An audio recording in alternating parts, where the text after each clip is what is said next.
Boa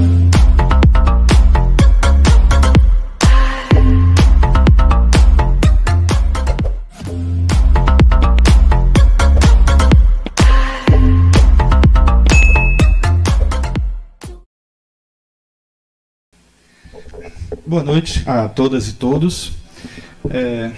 Quero dizer a vocês que é com muita satisfação que eu estou aqui nessa casa, que já estive aqui algumas vezes, há muitos anos atrás. E também, assim, a parceria aqui com o Paulo já é de muitas datas. Ele também me viu pequeno, entendeu? Sabe, a lei de causa e efeito atuando rapidinho, tá vendo? Então, nós estamos aqui com uma tarefa bem importante, né? De falar de paz, né? A paz no Oriente e no Ocidente.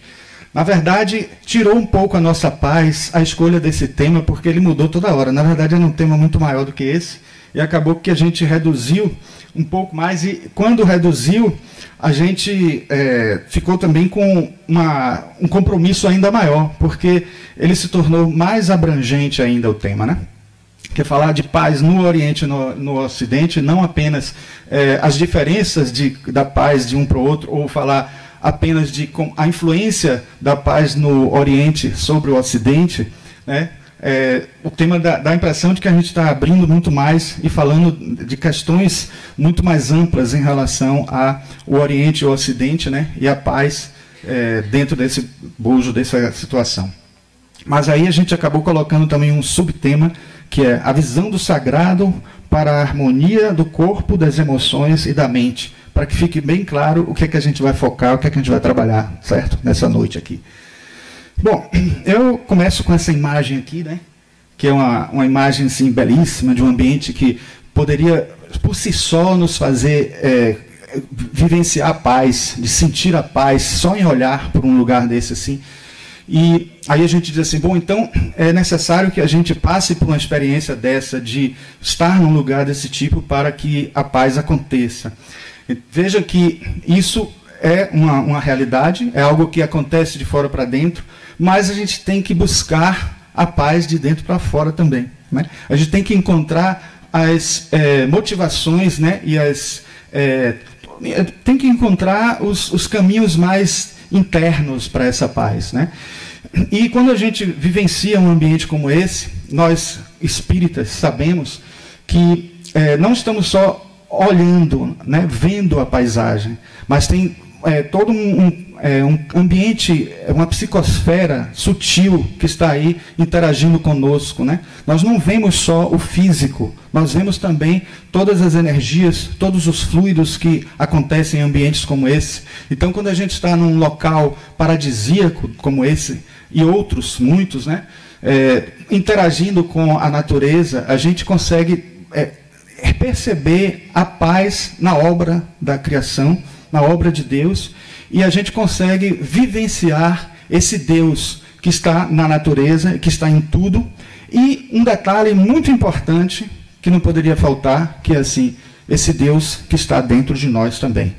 E aí é que está a chave, né? A grande chave da diferença entre a grande parte das tradições ocidentais e as tradições orientais. Felizmente, as tradições ocidentais foram contaminadas, entre aspas, ou foram influenciadas, melhor dizendo, né, pela cultura oriental, e hoje a gente aceita como aquela velha frase, aquela velha máxima de Jesus, de que vós sois deuses, e que aquela ideia de que nós temos Deus dentro de nós, e dentro da própria visão espírita, a ideia da centelha divina, né? Aquela ideia de que nós somos em espírito, né? A mônada, somos algo, um ser único, nós todos somos um só, em alguma instância superior, em alguma instância mais sutil, mais abrangente, mais transcendente. E sabendo disso, a gente entende que essa paz está dentro de nós. Sabendo disso, a gente também conclui que os recursos que a gente pode obter para alcançar essa paz podem ser construídos junto com o nosso processo de autoconhecimento, junto com o nosso processo de busca interior, busca de crescimento espiritual, né? Mas aí a primeira pergunta que vem diante de tudo é: quais as diferenças no conceito de paz no Oriente e no Ocidente? Bom, eu tentando ser mais moderno, mais atual, né? Eu trouxe assim, né? Eu fiz essa pergunta ao ChatGPT, certo? Aquela inteligência artificial. E olha só o que ele me respondeu. Que a primeira a gente tem aqui a visão do Ocidente, né? O que seria a paz na visão do Ocidente. A busca por paz como estabilidade política, social e legal é a essência da resposta do que foi dada. E está dividida em 3 itens, né? Paz como ausência de conflito armado, paz como prosperidade econômica e paz como direitos humanos respeitados. Veja que isso é uma visão do senso comum. A gente não pode acreditar que a inteligência artificial é tão evoluída porque não tem espírito, né? Mas ela faz uma coleta bem assim, talvez mais desenvolvida do que a que a gente faria no Google ou em algum outro instrumento de pesquisa avançada. Mas aqui a gente tem já uma visão bem assim sintética e ao mesmo tempo com muitas possibilidades de ramificações sobre o que seria a paz dentro da perspectiva do Ocidente, né? Envolvendo a ausência de guerra, envolvendo a possibilidade de não ter problemas financeiros, que isso tira a paz de qualquer pessoa, realmente, isso é um fato, né? E a questão de desrespeito dos direitos humanos em toda a gama de possibilidades. Claro que isso aí não é toda a possibilidade que existe de paz dentro do Ocidente, mas aí é como se fosse uma visão mais ampla, mais geral e, tipo, vamos dizer assim, resumindo toda a questão dentro da visão ocidental. Mas vamos ver agora como seria no Oriente. No Oriente, a essência seria uma busca interior e espiritual. Veja que interessante. Meditação e espiritualidade é o primeiro ponto. A harmonia com a natureza, o segundo ponto. E integração de dualidades, o terceiro ponto. Então, veja que aí entra também a questão do conflito, né? Que a integração de dualidades são dualidades que existem dentro de uma perspectiva filosófica religiosa. Muita gente não sabe, por exemplo, mas a ideia de dualidade, que muitos acreditam que é uma ideia espiritualista, uma ideia oriental, etc., está muito enganado quem pensa isso, porque, na verdade, a própria visão oriental traz uma ideia de monismo, uma ideia de não dualidade, mas algo que nos une numa essência. Então, se está colocado aí que, como terceiro item, a integração da dualidade, é aquela questão dos conflitos internos, aquela questão que a gente até vê muito em Jung, né? A palavra difícil, né? Mas a enantiodromia, aquela coisa da compensação, do equilíbrio dos opostos. É uma coisa que a gente convive o tempo inteiro, né? O próprio bem e o mal é uma coisa como essa. Então, fazer conflitar o bem e o mal dentro de nós é um processo complicado, que existe fora, e isso é muito bem expresso na visão da paz no Ocidente, e aqui no Oriente aparece também, mas só que isso não do lado de fora, mas dentro. Aí a gente lembra, por exemplo, que um dos livros orientais que mais falam sobre a paz e mais ajudaram a gente construir uma visão espiritualizada da paz, uma visão mais ampla da paz, é o famoso Bhagavad Gita. E o Bhagavad Gita está falando de uma história de guerra. Olha que coisa curiosa. Mas que guerra é essa? É uma guerra que está acontecendo entre povos, entre irmãos, né, como está sendo dito ali e tal, mas não é uma guerra que está fora, é uma guerra que está dentro. E isso acontece em vários outros livros, né? A arte da guerra, a arte do arqueiro zen. E tudo isso a gente diz, poxa, mas está falando de guerra, está falando de briga, como falar de paz e falar de guerra ao mesmo tempo? Tem uma frase que quando eu fiz judô, fiz jiu-jitsu, fiz tai chi, fiz as coisas todas. Isso não me tirou minha paz. Você sabe como foi que eu comecei a entrar nessa linha de artes marciais? Quando me acharam muito violento quando eu era pequeno. Aí o psicólogo disse, vá fazer artes marciais. E fazendo artes marciais, o que é que eu ia fazer? Eu ia jogar toda a minha agressividade na prática, no exercício, né? É isso que as pessoas não entendem muitas vezes, né? Muitas vezes as pessoas usam aquele recurso da Bela Adormecida, né? Que quando ela foi enfeitiçada, que quando fosse alfinetada por uma roca, né? Que é aquela máquina de costurar com a pontinha e tal, ela ia adormecer, e aí o rei e a rainha tiraram todas as rocas que existiam na localidade. Aí um dia ela, já maiorzinha, viu uma roca, não sabia nem o que era.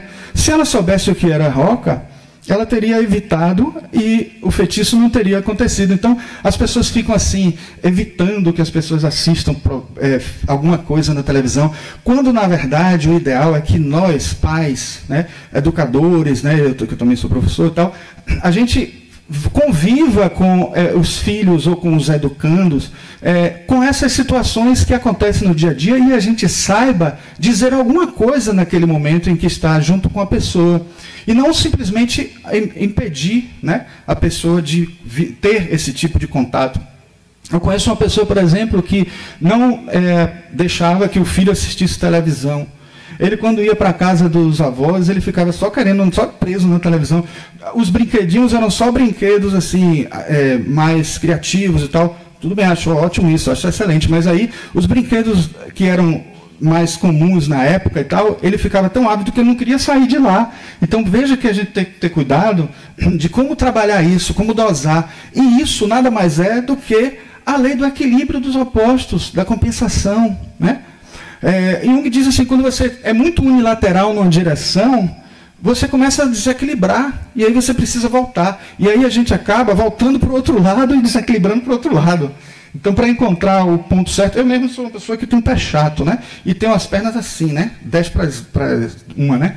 E aí, para poder consertar isso, eu tenho que ficar assim, ó. De vez em quando eu fico assim, para poder equilibrar. Então, e realmente, a gente tem que usar esse procedimento de compensação para que a gente possa trabalhar isso na nossa vida, né? Mas repare que eu não vou ficar nisso aí só, não. Se a gente está trabalhando a influência do Oriente para o Ocidente, esses dois itens aí, ó, vão ser muito importantes e vão dar um norte no que a gente vai falar daqui para frente. Por isso que eu dei destaque mais ao item 3, porque a gente vai falar muito dos itens 1 e 2 daqui para frente, tá certo? A primeira coisa que eu queria falar para vocês, justamente eu falei de Jung, né?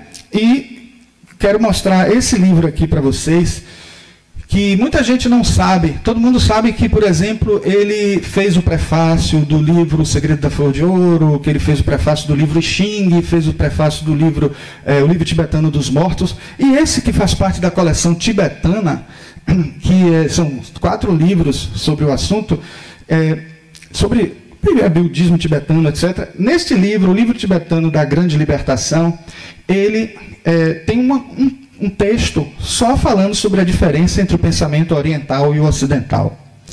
E olha só o que ele fala de interessante nisso aí. Ele diz que o oriental, ele vivencia aqueles conceitos que são trabalhados, né, na filosofia deles e tal. Eles não só têm isso como teórico, né? E por isso que há uma diferença muito grande em a gente querer praticar alguma coisa que é mostrada para a gente sem ter a vivência, sem ter a alimentação, sem ter a prática meditativa, sem ter todo um processo de preparação para aquilo tudo que acontece com eles. Ele não quer dizer só que existe um ser humano diferente no Ocidente de um ser humano que vive no Oriente, não. E que tudo que os orientais ensinam, a gente não tem como conseguir realizar. Não, não é isso que ele está dizendo. Ele diz apenas que tem toda uma trajetória incrível que é feita por eles lá e que a gente segue na outra. Agora veja que coisa interessante. Enquanto a gente precisa exercitar o que o oriental tem praticado, o oriental tem que praticar o que a gente também exercita. Então, não é um caminho só de uma direção, é das duas direções. Então, é mais ou menos como o que acontece com o lado direito e esquerdo do cérebro, né? Um lado mais voltado para o racional, o outro lado mais voltado para o intuitivo, para o artístico, né?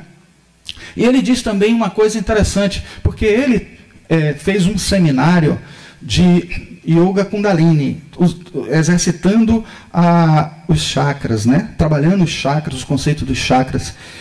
E apesar de muitos psicólogos na época acharem que aquilo era misticismo e considerarem ele místico por causa disso, ele disse que a psicologia dele trabalhava do chakra básico até o chakra cardíaco, aliás, até o chakra laríngeo. E ele dizia que é como se a sombra estivesse toda nessa parte de baixa, né? Baixo, subdiafragmática e coração, e o laríngeo, que é o chakra da purificação, né? O Vishuddha. Esse chakra é o chakra que purifica as energias para os 2 chakras mais elevados que nós temos, que é o frontal e o coronário. Ele disse que toda a psicologia que ele estudou até então batia perfeitamente com tudo o que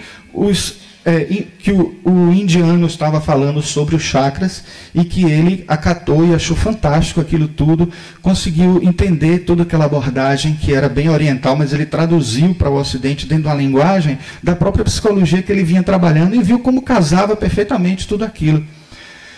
Mas ele disse que o frontal e o coronário não estavam no alcance dele. Aí sabe o que ele disse? Ele disse que o chakra frontal está dentro das expensas ou da atividade da paranormalidade. E aí ele trocava correspondências o tempo inteiro com Joseph Banks Heine, que é o pai da parapsicologia na época, e ele disse que por isso que era chamado até parapsicologia, e ele achava correto porque estava em paralelo à psicologia, porque a psicologia da época não estudava aquilo. E ele preconizou que algum dia aquilo faria parte da psicologia. E faz. Porque hoje a gente tem psicologia transpessoal, psicologia profunda, e busca tudo isso sem tanto preconceito quanto tinha naquela época.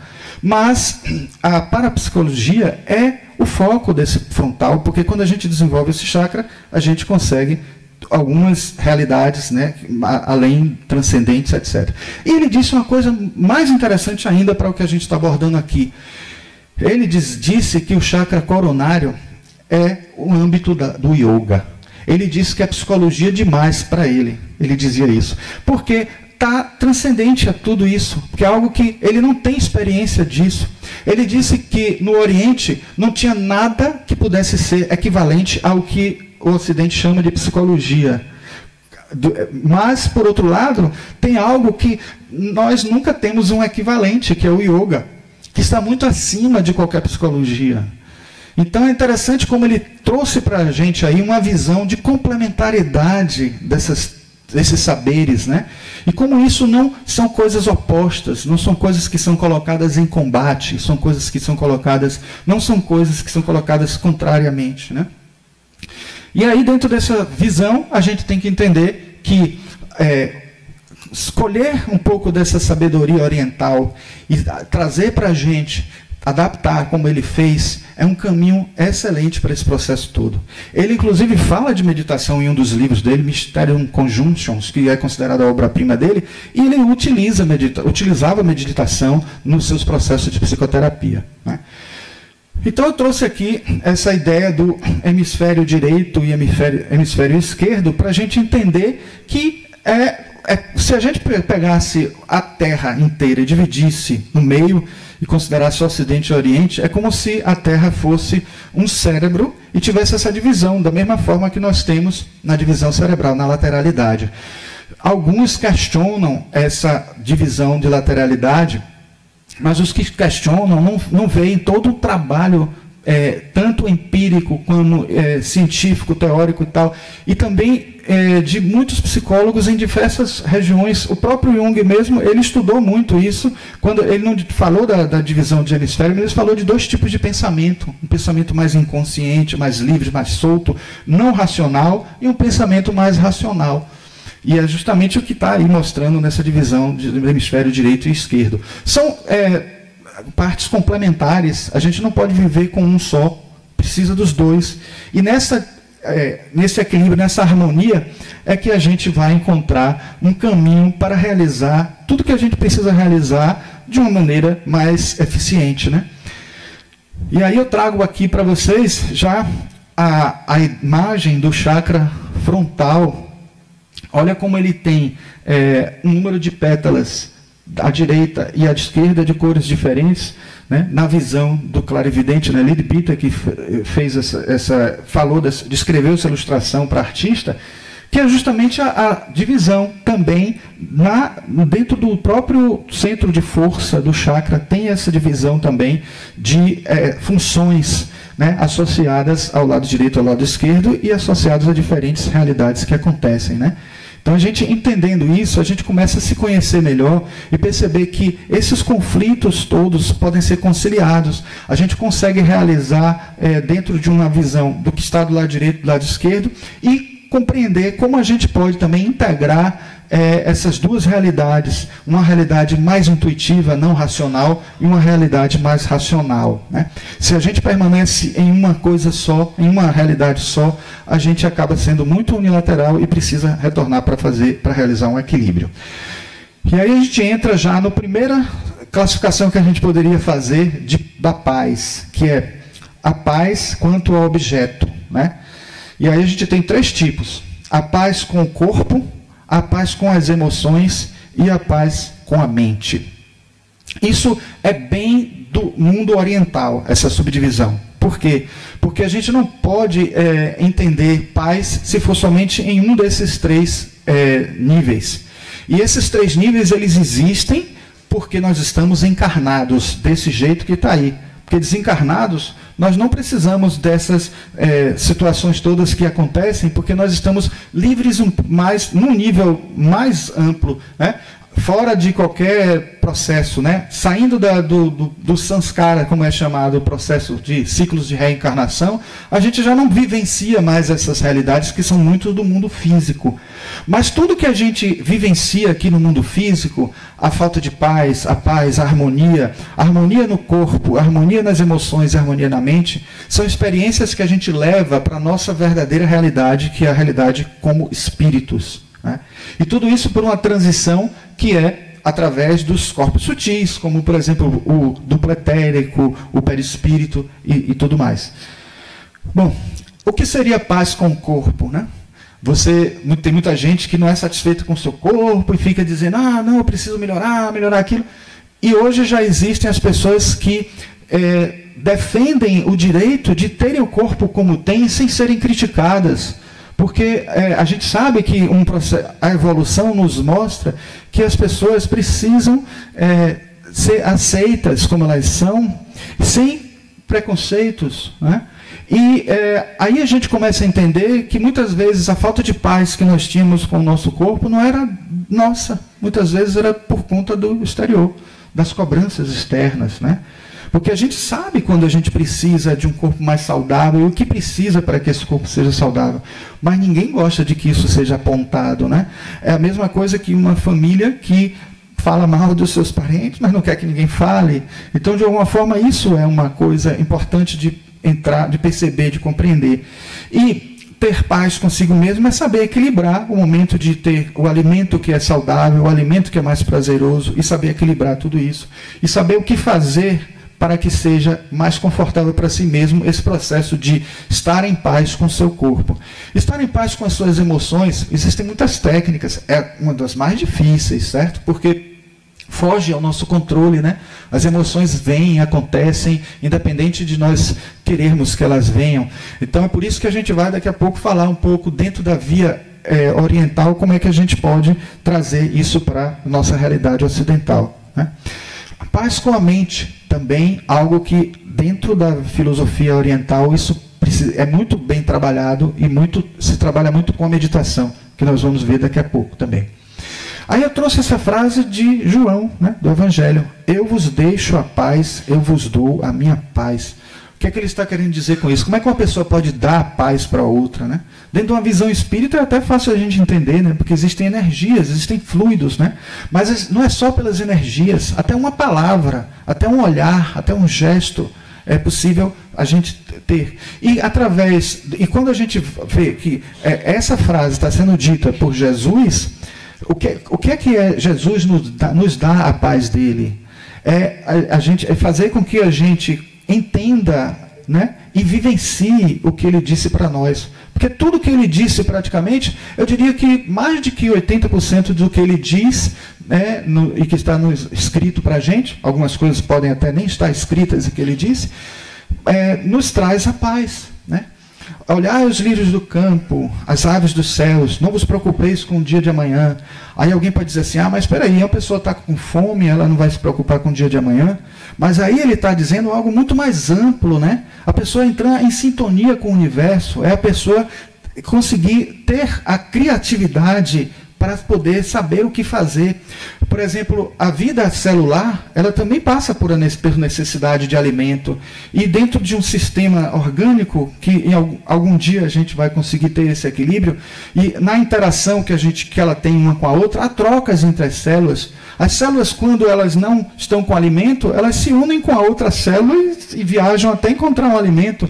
Tanto que aquele Bruce Lipton, né, aquele autor do livro Biologia da Crença, ele diz que a inteligência da célula não é nem o núcleo, é na membrana plasmática, porque ali ela tem vários filamentos que entram e que conectam todas as partes da célula, todas as organelas da célula, e ela também é a que faz com que a célula se una a outra célula. Então veja que beleza é essa questão de você ter uma célula que se une a outra célula para poder conseguir achar alimento. E que coisa melhor que a gente aprender a lição das células, né? As células nos trazem essa lição. Existe um pesquisador que fez até um processo também desse, que estudou o polígrafo, né? Até está num slide mais adiante, mas eu estou desconfiado que não vou conseguir chegar no último slide, né? Mas assim, tem um pesquisador que estudou sobre o polígrafo, que é aquele instrumento que mede a mentira, né? Se a pessoa está medindo pela superfície da pele, a dilatação da pupila, etc. Isso até o próprio Jung também estudou muito, porque mostrava muita coisa do nosso inconsciente, né? E ele ficou curioso por uma situação muito grande, porque depois que o detetor de mentiras se tornou uma coisa muito constante, muito comum, eles fizeram muitas experiências, né? A polícia começou a fazer muita experiência para poder fazer investigações, e em determinado momento eles acharam uma coisa curiosa. Quando uma pessoa confessa um crime, ela fica em paz. Aí muita gente diz assim, mas poxa, mas como pode isso? Se uma pessoa que confessa o crime está preocupada porque vai presa, porque vai talvez sofrer punições, etc.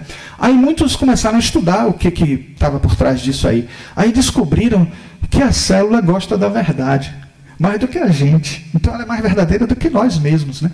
Então ela revela o nosso inconsciente, né, de alguma forma. Então não é à toa que a gente expressa muita coisa no nosso corpo. Haja visto vocês devem ter visto já aquele Metaforando, né? Aquele rapaz lá dos vídeos do YouTube, que detecta o que a pessoa está falando pelos gestos, pelo olhar, pela fala, tem toda uma ciência sobre isso, mostrando que a gente revela as coisas, né? E pelo nosso inconsciente. E a célula, ela tem esse poder de ser mais verdadeira que a gente. E várias experiências foram feitas até, inclusive, com as células das hemácias, né? Que viram que, por exemplo, se você coloca uma hemácia dentro de água destilada, ela começa a se destruir. Aí fizeram várias pesquisas de como uma pessoa pode fazer com que essas células não se destruam, só pensando que ela vai sobreviver. Então, aquela tormenta que nós temos sobre problemas de saúde, a gente tem tudo dentro da gente. A gente tem os caminhos. E o que eles descobriram foi o seguinte, que quando as hemácias eram evitadas na sua destruição, porque acontecia a hemólise, né, que é a destruição da hemácia por causa da água destilada. E quando tinham 40 pessoas, 50 pessoas se concentrando para que ela sobrevivesse, ela durava mais tempo, as hemácias. Curioso isso. E o que é mais curioso é que as hemácias duravam ainda mais tempo quando eram as hemácias do próprio sangue da pessoa.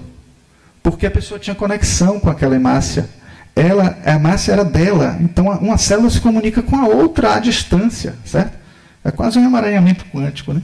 Não vou nem explicar o que é isso, não, porque vai ser complicado. Mas, assim, há uma conexão muito forte entre as células da gente, a mente da gente. Então, a gente consegue fazer elas ficarem em paz e fazer elas contribuírem com a nossa saúde se a gente conversar com elas. Tem gente até que critica, faz brincadeira com isso, né? E diz, está conversando com as células e tal, não. Mas não deixem criticar, porque funciona mesmo. Tem até o yogi, um dos mais famosos do Brasil, que estimula muito isso, que é o Hermógenes, né? Ele fala muito dessa conversa com as células. Bom, mas aqui tem outro tipo de classificação, que é os tipos de paz quanto ao sujeito da paz, que é a paz consigo mesmo, a paz com os irmãos e a paz com Deus. A paz consigo mesmo, veja que coisa incrível, né? A gente não pode ter paz com os outros se não tiver paz consigo mesmo, né? Então é preciso se autoconhecer, saber em que momento a gente perde a paz. Porque, veja, muita gente diz assim, olha, eu não consigo, a minha emoção me pega, às vezes eu fico nervoso quando acontece alguma coisa. Bom, mas se a pessoa já se conhece, precisa se preparar um pouco nisso. Mesmo que a emoção pegue a pessoa de pronto e a pessoa não consiga resolver, mas ela já sabe a manha, já sabe várias vezes acontecendo isso, né? Ela vai conseguindo entender melhor a situação e consegue antever algo que vai acontecer e se prepara para isso, né? Se prepara para evitar algumas coisas que poderiam ser algo que descontrolaria a pessoa e tudo mais. Então, o autoconhecimento é de grande importância. Não é à toa que essa importância toda dada dentro da filosofia oriental, porque pense que numa meditação, você vai fazer uma meditação, lá os monges tibetanos, budistas tal, e alguns zen budistas no Japão e tal, eles vão meditar e também trabalham a compaixão, né? Mas aí vem a questão, como é que ele pode encontrar paz se ele sabe que o mundo está sofrendo, se o mundo está tendo vários problemas, né? E aí vem a questão de que toda a meditação budista começa com a meditação metta, que chama. Meditação metta, meditação do coração, da compaixão. Ele emite para todos os seres do universo a paz, a harmonia e tenta doar de si a sua energia para os outros, dentro do seu alcance, dentro do possível, fazendo a sua parte, né? E isso, de certa forma, tranquiliza, não porque ele vai resolver os problemas, porque ele sabe também que aqueles problemas fazem parte do processo evolutivo de todos. Nós não vamos abandonar ninguém, nem achar que a pessoa deve sofrer por causa do karma, da reencarnação, ou coisa que o valha. Mas quando a pessoa entende de uma maneira mais ampliada a realidade espiritual, ela vai também entender que aquilo não pode tirar a paz dela, porque aquilo tudo é parte do exercício, do crescimento de cada um, da vivência aqui na Terra, e nós não somos seres encarnados. Seres encarnados não são a nossa realidade, né? Nós estamos aqui em experiência. Nosso eu verdadeiro está muito acima disso. E com essa compreensão, que o oriental consegue até mais do que o ocidental, a gente consegue também essa conquista da paz diante de tantas situações que acontecem com as outras pessoas e com o mundo à nossa volta, né? Pessoas que sofrem, pessoas que estão à nossa volta e que não conseguem resolver a situação e que a gente mesmo assim pode ajudar, porque se a gente entra num processo de meditação transcendente, numa meditação que tanto permite, primeiro, a paz consigo mesmo e depois a busca da emanação, da irradiação daquela energia de paz para todas as outras pessoas, a pessoa está conseguindo contribuir para aquela coisa que poderia ser motivador de ausência de paz para a pessoa, porque ele vai doar de alguma forma a energia. Uma coisa que eu quero dizer a vocês que é importante, gente, a gente às vezes fica se perguntando assim na oração, de busca de consolo para outras pessoas ou para melhoria de alguém que é doente, que está à distância e tal. A gente pensa assim, poxa, mas será que Deus não sabe que a pessoa está doente? Então, será que eu preciso fazer essa oração? Mas o que a gente precisa entender, dentro de uma perspectiva espírita, a oração é uma energia que você doa para outra pessoa. Então, a doação é como se fosse aquele momento que a pessoa arrecada alguma coisa para benefício de outras pessoas. E nenhum ser espiritual, nenhuma entidade angelical ou nenhum arquiteto sideral, engenheiro, eu prefiro arquiteto sideral do que engenheiro sideral, né, porque eu sou arquiteto. Mas assim, nenhum desses seres mais evoluídos, ele tem autoridade de transferir uma energia sua para outra pessoa se você não autorizar, entende? Então é importante que a gente saiba isso, tenha consciência disso, para que a gente não critique e também não fique também pedindo coisa que a gente sabe que Deus já sabe, né? Que o Deus, o ser superior, aquele que vai ouvir a nossa mensagem, ou os seres que agem por ele, né? Mas a gente sabe, é preciso que a gente saiba fazer a nossa prece ser eficiente, a nossa oração, a nossa meditação ser eficiente, né? Bom, paz com Deus nada mais é do que a identificação de Deus dentro de nós mesmos. E Jesus disse, bem-aventurados os pacificadores, porque serão chamados filhos de Deus. Uma pergunta que vem dessa frase aí, imediatamente, é a seguinte: Sabe que todos nós não somos filhos de Deus? Então por que só os pacificadores seriam filhos de Deus? Mas se a gente entender a fundo o que ele está chamando de filho de Deus, aí eu botei justamente Jesus ali com a criancinha, para a gente entender que o que é que acontece com o pai e um filho, ou os pais e um filho. Eles educam, eles ensinam, né? E nesse processo de educação, os filhos aprendem muito, né? E se ele está dizendo que são bem-aventurados os pacificadores, porque serão chamados filhos de Deus, porque eles aprenderam a lição, porque eles aprenderam sim aquilo que foi transmitido ao longo de tantos e tantos, né? E isso daí é tão bonito porque não está querendo dizer, né, nas entrelinhas, não está querendo dizer que é nada que veio de uma ou outra religião, que veio da essência espiritual de cada um de nós, né? Então esse é o ensinamento de Deus. O ensinamento de Deus é esse, é o que vem de dentro. É aquele que faz com que a gente entenda a necessidade de cultivar e de expandir a paz pelo universo, pelo mundo, né?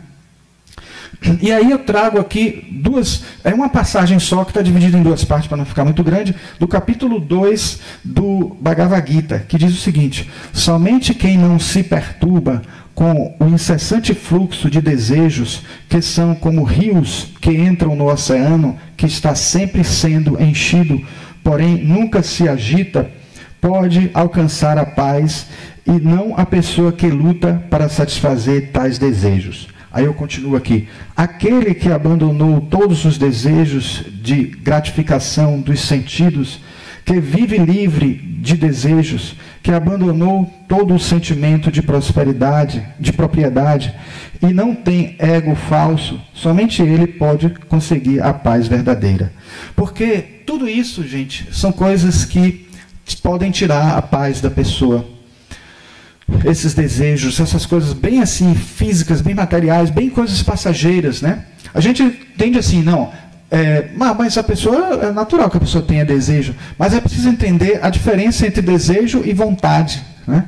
Desejo é uma coisa, vontade é outra, porque há uma vontade que é espiritual, a vontade espiritual. A vontade espiritual pode ter, em alguns momentos, confluências com os desejos nossos, e esses desejos podem ser úteis porque a gente está em consonância com a nossa vontade espiritual. Não é abolir completamente os desejos, nem reprimir. Aí é importante essa informação. Para o nosso bem, é melhor alimentarmos nossa vontade do que nossos desejos, sem precisarmos reprimi-los. Porque reprimir os desejos também tira a nossa paz, né? Aí muita gente diz, poxa, então eu não preciso de terapia, porque se eu aprender a religião, eu vou aprender essas coisas todas. Mas aí, pessoal, é uma coisa importantíssima, assim. Vocês, quando se queimam, né? Existe uma queimadura superficial de primeiro grau, né? Tem a de segundo grau, terceiro grau. A de primeiro grau você passa uma pomadinha, né? Vai passando, e aí a gente lembra de uma coisa que Jung diz no livro dele, A Natureza da Psique. Ele diz que nós temos uma estrutura, eu acho isso tão bonito, porque tem tudo a ver com a visão espírita. Nós temos na nossa natureza psicológica, que é também a natureza da nossa alma, de nós em espírito, né? O processo de evolução ali presente. Então ele diz que a nossa psique nos puxa para uma evolução, né? Se nós não estamos em paz, a nossa psique está nos dando o caminho para a paz. Não é à toa que os sonhos mostram isso. Os sonhos são tão fortes nesse sentido, porque tem pessoas que, quando não leem, não interpretam seus sonhos, estão deixando de ter contribuições incríveis, né, para a sua natureza, né, espiritual. Tanto que Jung diz que um sonho não lido é como uma carta do inconsciente que não foi lida e que tem muita coisa a dizer para a gente, informações muito importantes para dizer a gente. E assim, a natureza da psique da gente é sempre conduzindo a gente para algo melhor, como o nosso organismo. Nosso organismo, quando a gente corta uma parte da pele, ele não se trabalha no sentido de recuperar aquela parte, da mesma forma a nossa psique, porque a nossa psique também é um corpo.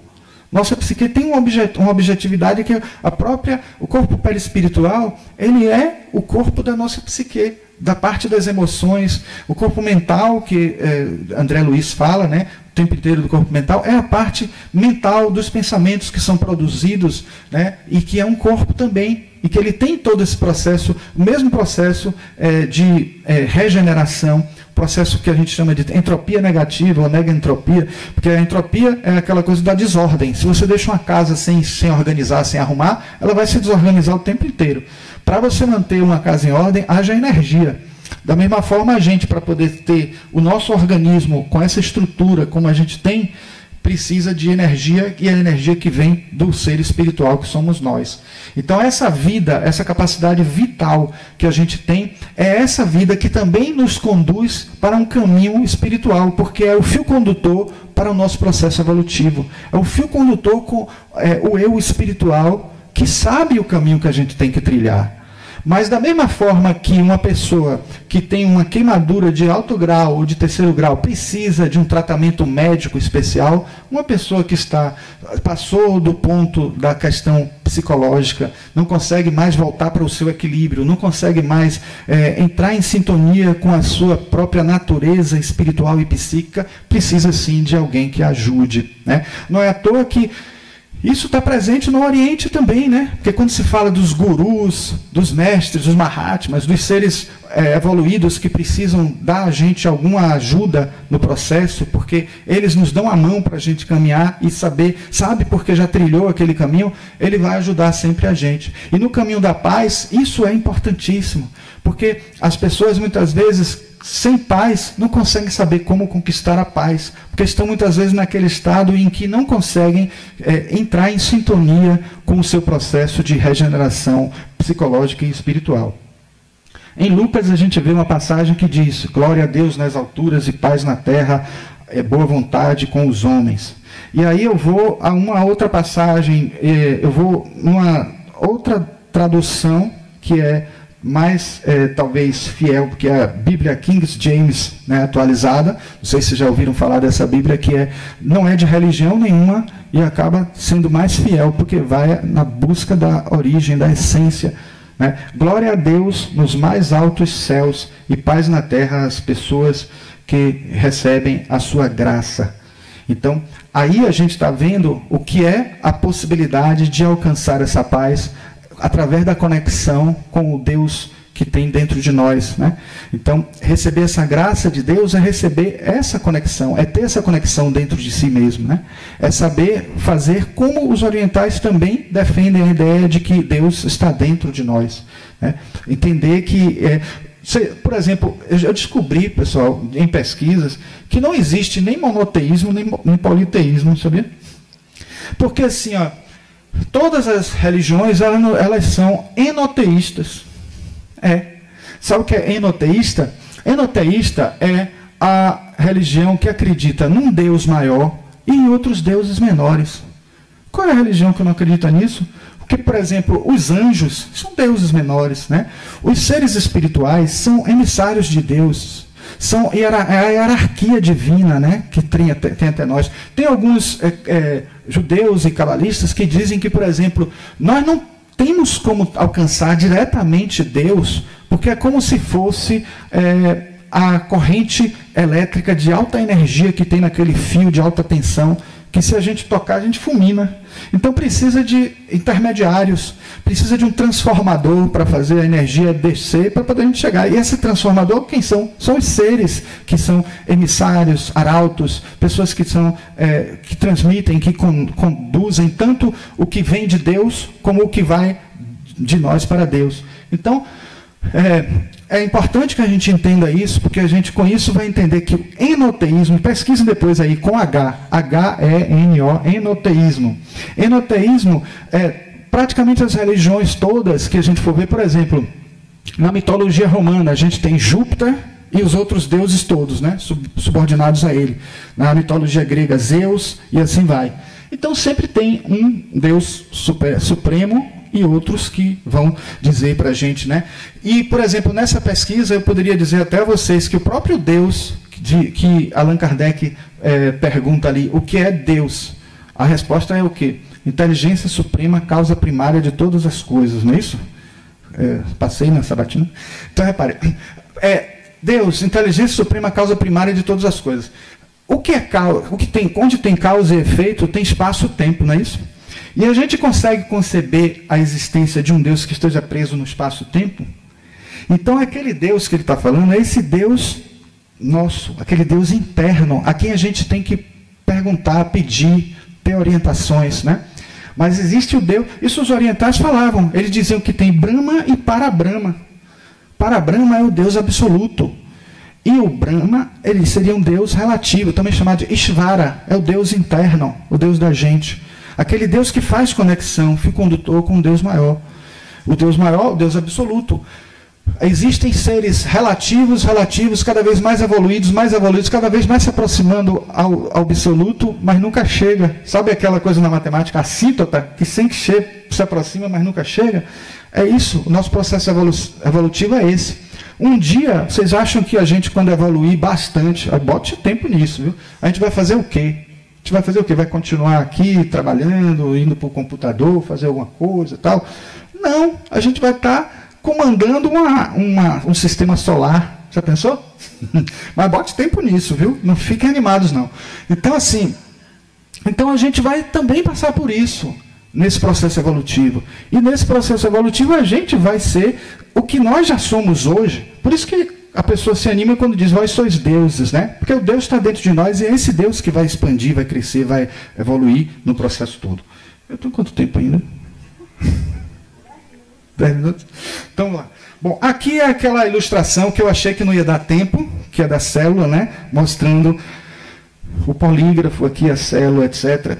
Eu até fiz uma palestra que foi sobre isso, a vida secreta das células, fiz recentemente, e trouxe isso porque achei que tem tudo a ver com essa questão da busca da paz, porque a célula é verdadeira. Então, quando a gente encontra essa situação, numa experiência científica de que a célula ela consegue ficar satisfeita porque uma pessoa está contando uma coisa que vai ser um horror para a pessoa no futuro, mas ela prefere a verdade, porque é a autenticidade, o nosso corpo é mais verdadeiro, porque o nosso corpo é a criação divina. Então faz parte das leis divinas. Então a gente precisa entrar em sintonia com essas leis e precisamos nos conduzir de acordo com essas leis. É por isso que eu, como arquiteto, a gente trabalha muito essa coisa da geometria sagrada, das formas da natureza, da possibilidade de a gente repetir as formas da natureza, porque repetindo as formas da natureza, a gente também está emitindo energias muito boas, positivas, energias que são do código da natureza para o ser humano. Então a integração com a natureza faz parte da paz. Não é à toa que a gente viu lá no chat GPT, né, que é a inteligência artificial, mas um dia vai ser mais evoluído também. Ele pode passar por evolução também. Então, ele disse isso, né? Disse para a gente que a integração com a natureza é um dos caminhos da paz importantíssimo, né? Aí eu venho para vocês falar, dentro desse tempinho que a gente ainda tem, eu acho que vale a pena falar desses dois caminhos, que são dois métodos budistas para a gente equilibrar a emoção. Lembra que eu disse a vocês que estava lá também, que o equilíbrio das emoções e a possibilidade de paz das emoções é importantíssimo? Os orientais, né, especialmente nesse livro, o livro das emoções, eles trabalham muito essas duas técnicas, Sutrayana e Tantrayana. O sutra, na verdade, se traduz como fio condutor, né? E ele é também, nesse caso, na técnica das emoções, ele diz respeito a quando você substitui uma emoção, você troca uma emoção negativa por uma positiva. Isso até o Guru Sai Baba também falava muito disso, né? Ele dizia que assim, quando você vai educar um filho e vê que ele, por exemplo, não acorda de manhã para a aula direitinho, ou ele não estuda bastante, aí você diz, poxa, mas você é relapso. Dizer isso é péssimo, é muito péssimo, isso aí é ruim demais. Então, é preferível que você diga, você precisa desenvolver a disciplina, você precisa trabalhar isso ou aquilo, etc. Você dizer o que a pessoa precisa trabalhar. Ou substituir algo. Se uma pessoa mente muito, você precisa trabalhar a verdade. Então isso é desde muitos anos, os livros sagrados antigos, mais antigos. A técnica sutrayana é mais antiga do que a tantrayana. Porque sutra é o fio condutor, o tantra é a trama. É tudo que vem depois. É mais ou menos o que a gente poderia comparar aí. Sutrayana é como se fosse os Vedas e o Tantrayana é como se fosse os Upanishads, que são os livros que comentam os Vedas. Então, a técnica do Sutrayana é a técnica de substituir uma emoção ruim por uma positiva e assim tentar fazer isso como um exercício o tempo inteiro na nossa vida quando a gente perceber que é uma coisa negativa. E o Tantrayana, ele parece quase a mesma coisa, mas não é. Ele simplesmente defende que você deve transformar aquela energia. Então, uma é a mudança de grau, outra é a mudança de natureza. Então, o Sutrayana é a mudança de natureza, você substitui, você pode até fazer. Você, na verdade, é uma mudança para o oposto. O Tantrayana é uma mudança gradual. A técnica do Sutrayana é muito mais adequada para o oriental. A técnica Tantrayana é mais adequada para o ocidental. Não é à toa que Jung falava que, por exemplo, nós temos 4 funções da psique, né? Pensamento, sentimento, sensação, intuição. Então, vamos supor que uma pessoa seja mais um do que a outra. Então, eu sou mais intuição. Aí, em segundo, tem a minha segunda a função secundária é o pensamento. Toda vez que a pessoa tem a função intuição como a função superior, ela imediatamente, naturalmente, ela tem a função sensação como função inferior. Aí você tem uma pessoa que seja função sentimento, a função inferior dela automaticamente é a função pensamento. Não é à toa que uma pessoa que é muito pensamento não consegue ser muito sentimental. Uma pessoa que é muito sentimental não consegue. Claro que não quer dizer que a pessoa só seja aquilo, é mais a tendência. Entendam que a gente não está falando de uma coisa que é absoluta, né? Então, quando uma pessoa está sofrendo e precisa de encontrar sua paz, as suas emoções, e é uma pessoa muito sentimento, você não pode usar a função oposta. Você não pode usar a razão para explicar. Ah, não, você não pode ficar assim, porque tem isso, tem aquilo, e a pessoa usa um monte de explicação para poder a pessoa não ficar mais nervosa, não ficar sem paz. Aí você usa o quê? As outras funções auxiliares, que são chamadas funções secundárias auxiliares. Aí você usa a intuição ou você usa a sensação. Você pega na pessoa, sacode ela assim, né? Sensação, sacode ela assim, não, você tem que reagir. Não precisa falar nem nada, nem explicar, nem dar uma razão, nem uma justificativa, nem nada, porque você está usando uma outra função. Então você veja que a sabedoria aí, nessa coisa que está lá no passado, lá no Oriente, a gente tem isso, né, graças a uma pessoa que pesquisou isso tudo, né? Porque Jung fez um estudo de religião comparada, de mitologia comparada, para poder chegar à psicologia dele. Então está aí bem explícito, bem claro a gente, como um caminho psicológico pode trazer também os mesmos efeitos, com um caminho que é tratado, falado pelo oriental e que pode ser traduzido também nas técnicas que Jung trouxe para a gente também, tá certo? Bom, eu não sei como é que eu estou aí de tempo, já encerrou? Então eu só vou fechar falando do mindfulness. Eu quero só deixar vocês chocados dizendo que mindfulness não é meditação. Mindfulness não é meditação. Mindfulness é um estado de espírito, um estado de mental, que os orientais chamavam de sati. Satipatthana eram as 4 coisas que precisam ser equilibradas para você ter esse estado. Né? Eu posso até encerrar então com isso, né? Fechando só com essa ideia para poder avançar no muito tempo. Mas a ideia é, todo mundo sabe, todo mundo fica pensando assim, bom, se eu quiser ficar em equilíbrio, na minha paz, etc., eu preciso apagar os meus pensamentos, né? Aí diz, não, mas isso é impossível, ninguém consegue, etc. Mas eu quero dizer a vocês, primeiro que não é impossível, certo? Não é impossível, não é tão distante do que a gente pensa assim. Aí muita gente diz assim, pessoal, não precisa se preocupar que você não consegue isso porque você é ocidental, etc. Não, e tem um bocado de justificativas, bodes expiatórios. Gente, não é impossível. A gente só consegue em poucos minutos. Os próprios orientais também só conseguem alguns poucos segundos ou minutos. Mas aí eu quero dizer a vocês também o seguinte, quando eles ficam alguns segundos ou alguns minutos, aquilo já tem uma contribuição muito grande para a pessoa, né? Então, não deixem de exercitar isso, porque a técnica vocês já devem ter visto, né? Que é o pensamento aparece, você entende o pensamento como algo passageiro, que vem e vai, você se coloca acima do pensamento porque você consegue controlar melhor esse pensamento, e a técnica vai fazer vocês conseguirem estar num estado mental possível para, assim, conseguir um tipo de meditação ainda mais profunda. Porque no Oriente, eles dizem que existe uma meditação chamada samatha, que é a meditação preparatória para atingir o Satipatthana, que é o mindfulness. Depois que você atinge esse grau, você consegue usar a meditação vipassana, que é a meditação que vislumbra tudo de uma maneira diferente. Porque se você consegue alcançar o estado de mindfulness, vamos usar o termo que foi popularizado por John Kabat-Zinn, né, ocidental, a gente consegue enxergar as coisas que estão à nossa volta de uma forma diferente. Enxergar as coisas à nossa volta como coisa diferente é um grande passo para a nossa paz interior. É um grande passo para o nosso crescimento, para a nossa evolução.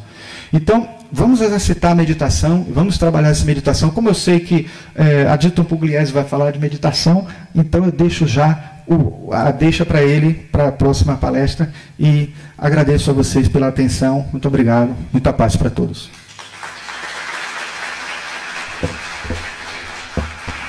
Então, nós agradecemos, né, a Marcos Queiroz pela belíssima mensagem, né, muito esclarecedora, e assim, que provoca em cada um de nós aquela vontade de pesquisar mais, de estudar mais, de, né, buscar mais conhecimento, para que a gente consiga não só a gente entender mais o que é a paz, e a gente consiga sentir mais essa paz, que está muito claro que a paz está dentro de nós, né?